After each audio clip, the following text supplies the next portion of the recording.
ताज्या बातम्यांसाठी ABP माझाला subscribe करा आणि बेल आयकॉन प्रेस करा। मुंबईमधले नाट्य रसिक ज्या क्षणाची आतुरतेने वाट पाहत होते तो क्षण आज खऱ्या अर्थाने पुन्हा एकदा नाट्य रसिकांना अनुभवता आला।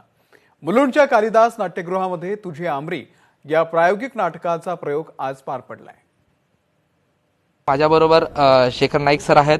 सर, 8 महिने लागले आणि या 8 महिन्याच्या प्रदीर्घ कालावधीनंतर प्रायोगिक नाटकाने खरं तर रंगभूमीला पुन्हा एकदा सुरुवात झालेली आहे। काय पहिला अनुभव आणि लोकांच्या खरं तर काय प्रतिक्रिया होत्या?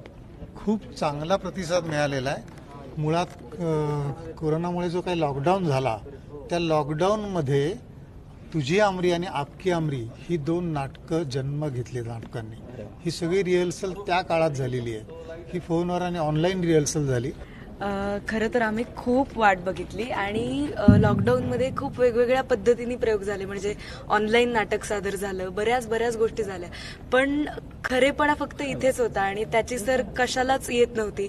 आज जेव्हा मी हे वाक्य ऐकलं की रंगदेवता आणि नाट्यरसिकांना विनम्र अभिवादन करून आम्ही सादर करीत आहोत तुझी आमरी, तेव्हा खूप असं वाटलं की सगळं आता छान झालेलं आहे। कोरोना नंतरच्या कालावधीत हे नाटक करणं, त्याच्यामुळे तेवढे सुरक्षेचे उपाय देखील आहेत आणि नियोजन होतं, ते कसं पार पाडलंय?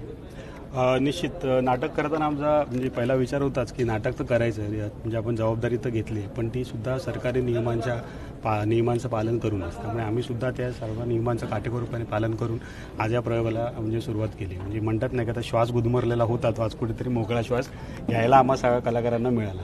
सोशल मीडियावरनंच हे सगळं करतोय, त्याच्या तोपर्यंत आम्ही सोशल मीडियावरती ऑडिओ व्हिज्युअल मॅगझिन करा, कुठे वेबिनार करा, कुठे काय करा, हे सगळं चालू होतं। कलाकार थांबलेला नसतो कुठेही, हे महत्त्वाचं सांगायचं होतं। कॅमेरामन अनुसर प्रशांत बडे, एबीपी माझा, मुंबई।